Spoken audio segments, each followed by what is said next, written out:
Était manso Félix Akosala et Fasenga Kabila. Pouvoir au babenga pouvoir fondamental des alliés à Kabila. Pouvoir symbolique des alliés à Félix. Le kola ko kende dans match à football. Wana musala Félix. Ko kena bo pito ko bimisa basi o ba boti membonga ko bimealité wana pouvoir Félix. Ko yana balabala ko mona mabulu pe ko tsipa yango wana musala Félix. Tango alobaki dans 10 jours azo bimisa bato. Et puis pourquoi bato babimaki te? Et il y a un poste sur Félix au Kingakati. Le président de la République, soi-disant, Azim Okano était dans suspens de l'élection. Nanga lobi na yebi o malamu. Na yebesi ko butingam na fabriqué. Pe abimisi calendrier. Bon comment on appelle l'élection que ça là?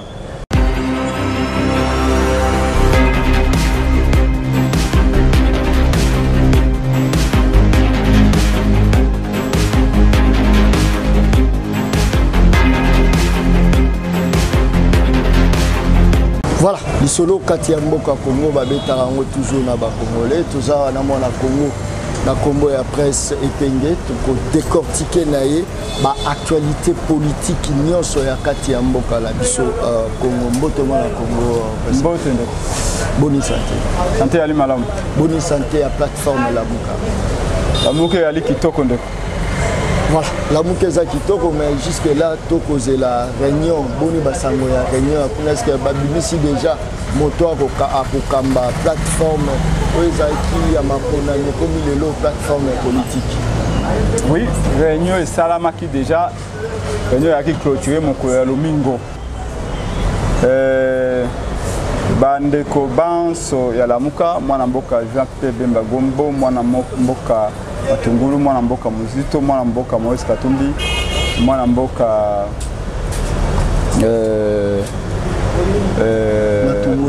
non Mboussa Nyamwisi et président de la République élu mwana mboka Martin Fayulu Madidi bazaki mokano ya kokomisa Lamuka plateforme politique, c'est-à-dire Lamuka est comme la partie politique où ils allaient beaucoup mieux structuré, beaucoup mieux organisé pour être bitumba deuxième phase bitumba liboso yaki ya maponomi to longi yango peuple a sali biso confiance mais ba yibi biso ngwende ya peuple bitumba mi balé sika yali to se mettre à notre bataille pour na ko récupérer ngwende ya peuple yango balobete pour na ko atteindre objectif ya mi balé.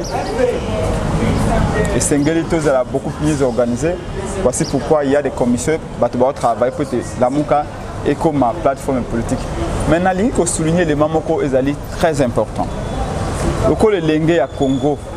Le col a motamon mama kambe belé na politique na mboko ndeko. Lamuka ne bandeli et là qui est le koba na mboka bayoka ne balobi pour na ko libérer Congo na maboka kabila tola musaba congolais. Ba congolais pe balamuki. Lelo Congolais mokote a kozonga na mbeto soki mboka na ye et alina no liberté.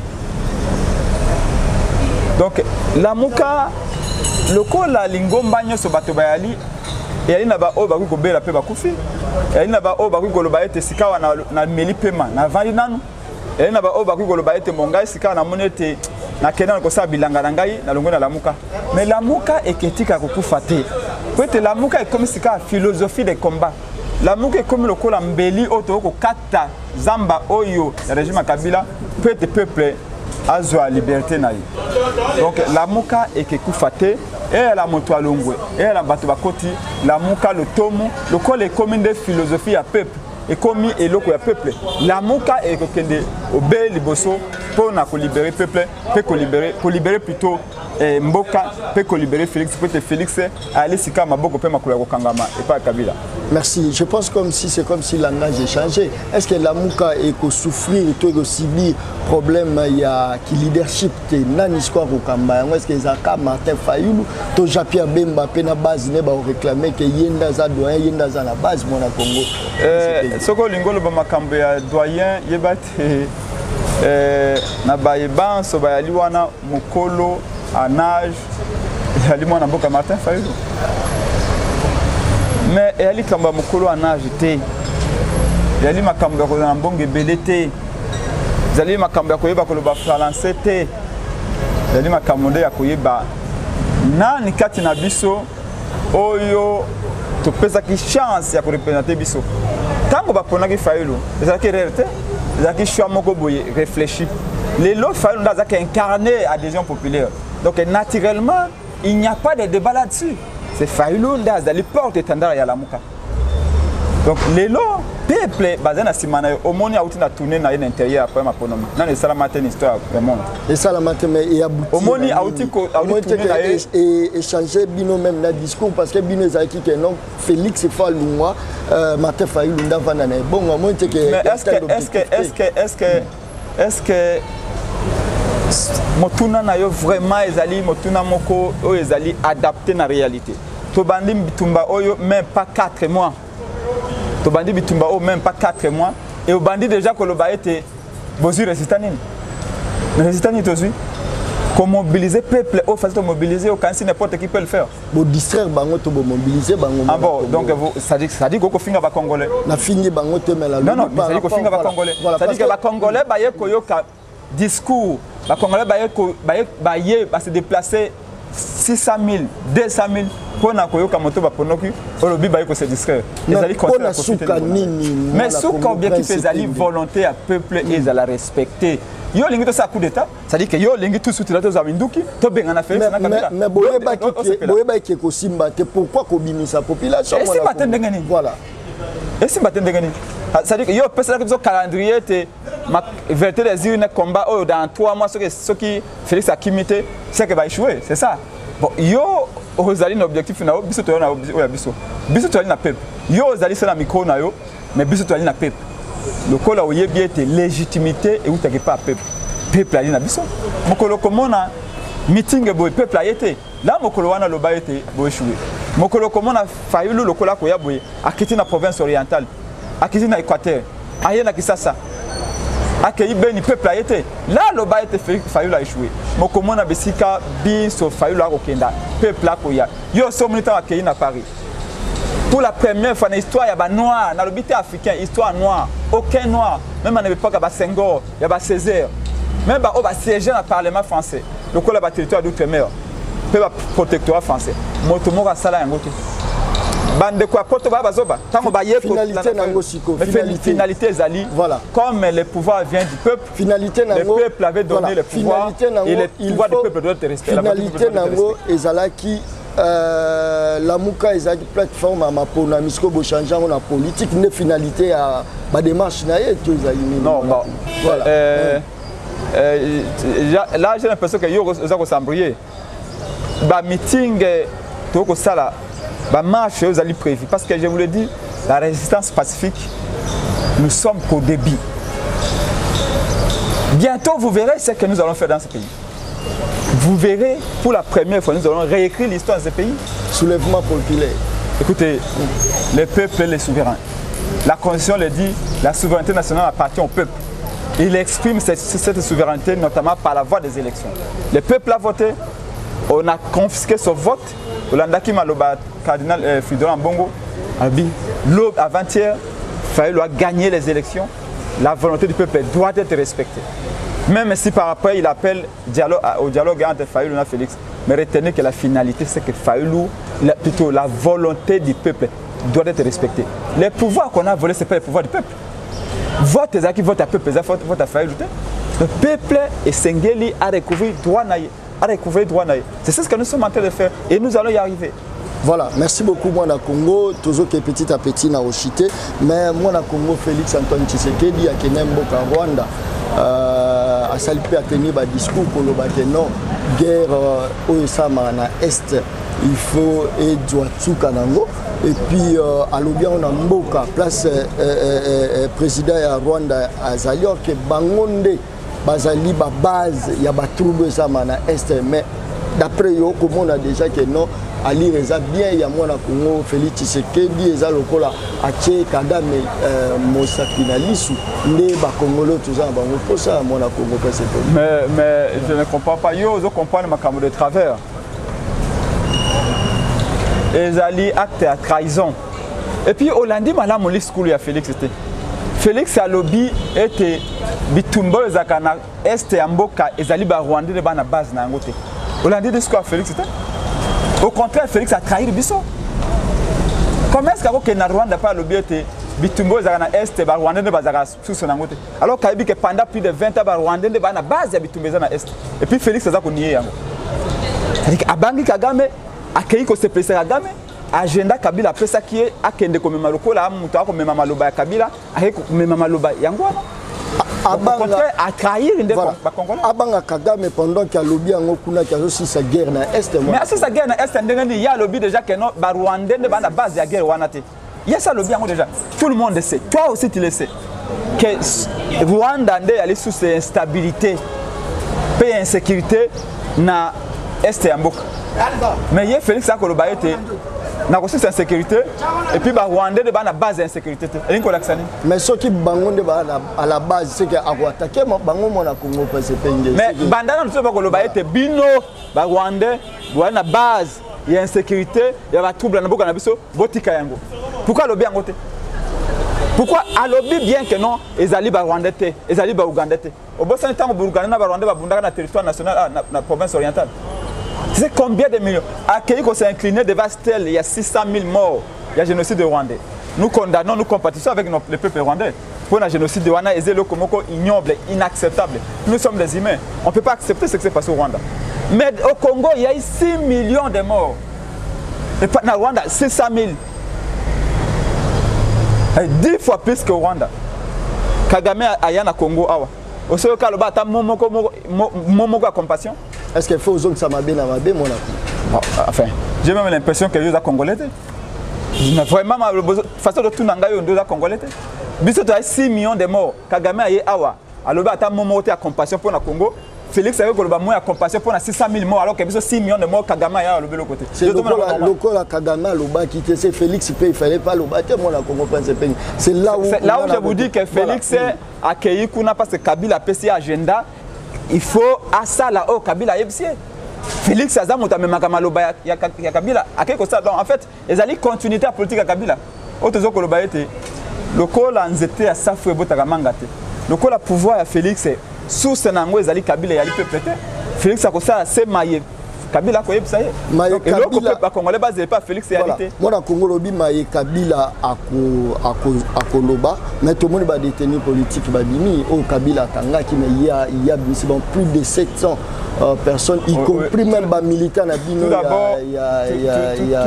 d'abord origine et libération prisonniers politiques les alliés Senko accord ya Senko de loba qui sengé ba prisonniers babima et puis ba pression à ba américain ba pression à la communauté internationale ba lobby et sengé ba prisonniers babima et deuxièmement il y a été manso Félix Akosala et Fasenga Kabila.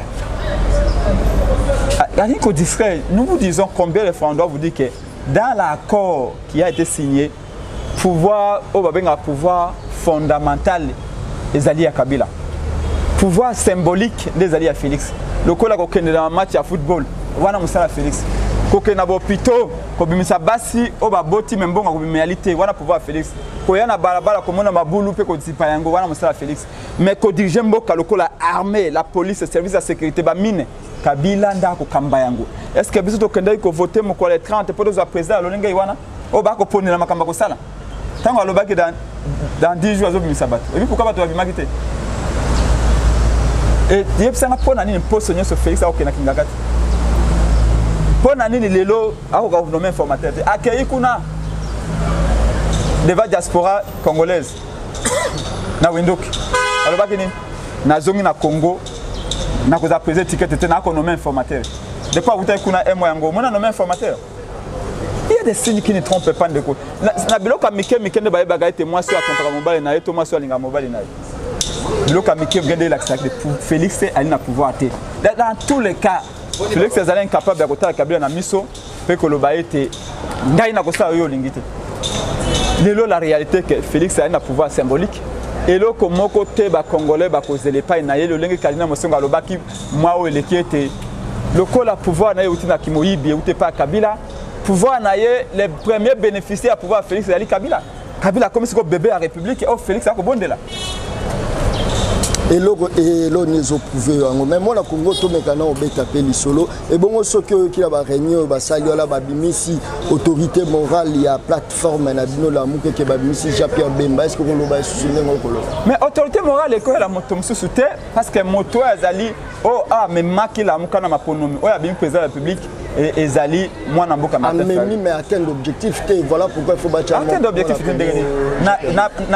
na ndimi na kanisi lokolo tangi communiquer wana te pour de communiquer bandi ko loba ete on rejette ba résultat nanga ba résultat bimisi ezali résultat na vote te balobi bien que na communiquer wana okoloba wana mais okoloba vérité te okosa balobi ete ba résultat nanga bimisi ko respecter volonté à peuple te nanga a fabriqué qui ba résultat yemoko a imaginer a Bambi Félix 7 millions a Bambi Fayulu 6 millions et puis ba pesi ba soutenir sur Senko pe ba soutenir même banquette ça makina ba journaliste international yo zali mo penser sango bien très bien donc objectif est la muka qui atteint peuple après ça qui biso confiance naie massivement maintenant et l'autre kende qui évaluer ezakite pour notre autorité musu to longola musu to kende pour na koloba ete lokola maponomi masalami to gagner maponomi to longi yango mais ba yibi biso bokonzi ba sala biso coup d'état et l'autre on essaie to sala pour être la muka abzwa bokonzi ya peuple abzwa bokonzi naye to kende pour na koluka moto koza autorité morale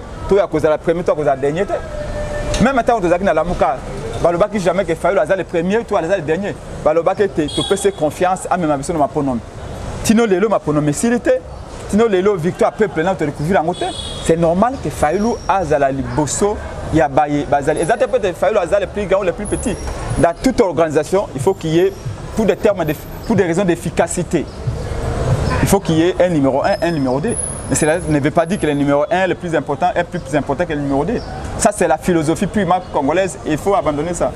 Voilà, merci beaucoup moi la Congo. Toi déjà bozo kende déjà ba façon lingi olobake bonimi quand même que ça la opposition et puis bonimi quand même ko sunga population nenge régime oyo uti ko kota ya Félix Antoine Tshisekedi bino pe bonimi ko ça quand même opposition. Yo so mona moto azui 60% à l'équipe classe c'était qu'à 16% à l'équipe classe. Et au Lobaka Mouto a 60% à comme opposant ou à 16% à comme à pouvoir. Yo, c'est ça que tu veux dire à tes enfants. Que mon fils ne fait pas des efforts, tricher même en classe pour que tu passes de classe. Bah, c'est exemple on peut savoir en avenir. Parce que le même professeur d'université, bah, comme il n'a pas pour na kangaba na va tricher. Pour que moi kangi moi na prof mais Félix et Wana l'équipe a 16%. Fayulu a gagné 60% mais à l'équité. C'est-à-dire que yo lobby ko encourager moi na yo tricher na pour vivre la classe. C'est ça l'exemple que vous voulez donner aux enfants. Merci beaucoup Tokomo Chité moi na Congo pesana nous liloba na papa ba élection ba gouverneur. Non, pour na biso nanga place na yali na prison. Sanction liboso ba meneke koyi binanga fabriquer ba résultat. Ezali biso te ba américain. Pour so mi balé outi ko kitasi sous ba kitisi sous deuxième sanction contre nanga. Ba binanga ebi 100 millions de dollars ba congolais. Il y a 100 millions de dollars. Pour fonctionner à Foutamara $100. C'est 100 millions de dollars, il faut combien de temps pour payer fonctionner? Donc, payer pour fonctionner pendant 30 ans. Nanga détourné, Yango Moni va sanctionner pour la deuxième fois. Comment un homme comme ça peut continuer à diriger la scène? Comment un homme comme Nanga peut continuer? Et ce que Félix Azaki sincère, parce qu'il va s'embêter. Normalement, première décision, il faut que Nanga ne devait pas accuser les tribunaux, ça Nanga pour guerre, il y a beaucoup de Nanga. Nous avons condamné Nanga pendant que nos députés sur sa plateforme et bima qui puis bazo siéger. Non, nous vous disons, ce n'est pas nos députés qui ont organisé les élections. Baza sanctionné. Il fallait pas beau parce que député a zui ba voix normalement parce que Nanga a raison à couper sa député à la muka va voter. Pour la muka ba o ba bimi on a c'est ba zui normal ba o mais ça c'est naturel. Ça c'est naturel que les députés la muka pour na balinga qui te tricherie na bango comme flagrante de ba meki kotika ba mususu baleka. C'est comme ça. Tino le lo ba mususu baza poursuivi, ba invalider bango devait ba courir bien go. Donc nous disons que Nanga sali oh ba sanction bosse koyi il y a 2 semaines, il y a mis balé auto koyi il y a 5 jours. Pour na nini ba américain baza kolobaka toujours Nanga. 100 millions de dollars ba congolais. Et qui abimisi ba résultat le kuta. Alors Soki Félix Azakoloba était Azali président. Mais Elo Kaliboso c'est que ça il y a des Kolobananga. Ce qui y a longa qui a solo. Peut-être que Félix a cause de courage jamais à Kangisananga. Parce que que ceux qui n'ont pas la prison n'ont pas la vérité. Et puis, nanga ça lobby ango. Bon monaki a lobby te assistant de l'élection du gouverneur. Oka ki réunion lobby nanga ça qui n'a rien encore ino. Yo zali journaliste. Nanga lobby l'élection et zali pas préciser que l'élection est d'ici le 17 avril. Président de la République soi-disant Azim Okano était assistant de l'élection. Nanga lobby na yebi o malamu. Na yebesi ko butingam na fabriquer. Pe abimisi calendrier. Bon comment on appelle l'élection que ça? Dans 3 semaines avant comment on appelle gouverneur bazongi pe plutôt sénateur, bandi peut siéger. Pour que Félix Saza léger. Les hommes de yo, aux hommes mariés, moi qui tromper moi si na yo, moni na moi si na hôtel. Motamona qui yo petit na quartier à kangyo photo. À comment on a ko salo chantage na photo. Ce que tienga la TV na ko dénoncer pas moi si na ko ça ni. Comme lenga. À cause même bilamba na ko pesa. C'est comme ça qu'on a avec Félix. Félix tremble devant Nanga, tremble devant Kabila parce que tout le monde connaît la vérité. Voilà, telle la population, il savent que non, Martin Fayulu a Zongaka. Donc, président élu, Martin Fayulu m'a dit, a donc continué de tourner naïe. Bon, mon équipe dit qu'il à Washington est plein à Gosakanate, dans le aéroport Washington d'ici, à sa conférence de l'université de Washington. Mais tu sais que. À qui tu plein. Mais si après plein. Mais politique. Mais problème mais parce que ça la politique c'est un peuple à l'ingio. Ceux qui attendent un milliardaire, ceux qui n'ont pas meeting peuple a été. Ils n'ont pas politique indégné. Parce que ça toujours politique dans le peuple. Et là qu'on fait ça en France. Bah journaliste au monde entier les premiers africains mais les premiers noirs à ça lango. Meeting marche peu meeting na place de la République. Pour quelle finalité? Yo bamobutu bazala, balumu bazala mutasala ngote. Mais pour quelle finalité na ngonini? Mais mutaza na peuple ça gané. Yo za boy parce que ça peuple était. Mu ko le peuple bagoza 1 million peuple bagoza na ko za ndongo za boy était. Finalité c'est que faire le quoi za peuple. Ça dit qu'azan a pouvoir. C'est celui qui a le peuple qui a le pouvoir. Qu'est-ce que vous pensez? Ba pèse 1 million ça meeting na nji to ngona na koya. Mais il y a 0 francs, ça meeting va pour faire la politique, il faut être avec le peuple. Et puis, finalité, il y a pouvoir, il y a que ça, la malame pour le peuple. Félix n'est pas un peuple. Non, mais quand nous allons aux élections, maintenant, rentrons dans ce qu'on appelle la science. Dans la démocratie, il y a une bonne partie, il y a même la science. Tu as un système qui est ce qui est dans ma ponomie. Le peuple a ça qu'on fait. Même moi qui a besoin qui va voter, moi qui a besoin qui peut voter. Bah Marie il faut qu'on peut bazar qui va voir. Mais on a zaki majorité va voir. Azon dima que Félix Mutu a bien président. Photo évoluer. Parce que le plus important c'est la population a souffrir à zone pas c'est ce que population no liaka ba discours na rotondi za bango ndiko na. Mais c'est des discours des populations za kolia. Bilé il y a solo respect à solo à compétence na peuple. Bandana ko respecter volonté na yo. Bah le bien au copie mais la peuple nyos. Mais volonté naie, volonté ya moto. Copie mais la ya moto. Les ont dit le cola au pesi moto mbala alia habiter na kolia mbala te. Ngai na kolia na ngabikedi. Mais yo lobi yo folia mbala. Et puis après lobi na ko sa bola mpona moto wana non non. Ce qu'on dénier volonté ya moto. Mo dénier nyos. Moto ko le ba pe na okemusa te na vendre mais yo lobi il faut que musala. Commençons par respecter la volonté du peuple. Mon côté respecter volonté à peuple de volonté na bino intérêt na bino tout intérêt population parce que to peut changer étape. Je ne comprends pas. Qu'est-ce que vous appelez progresser?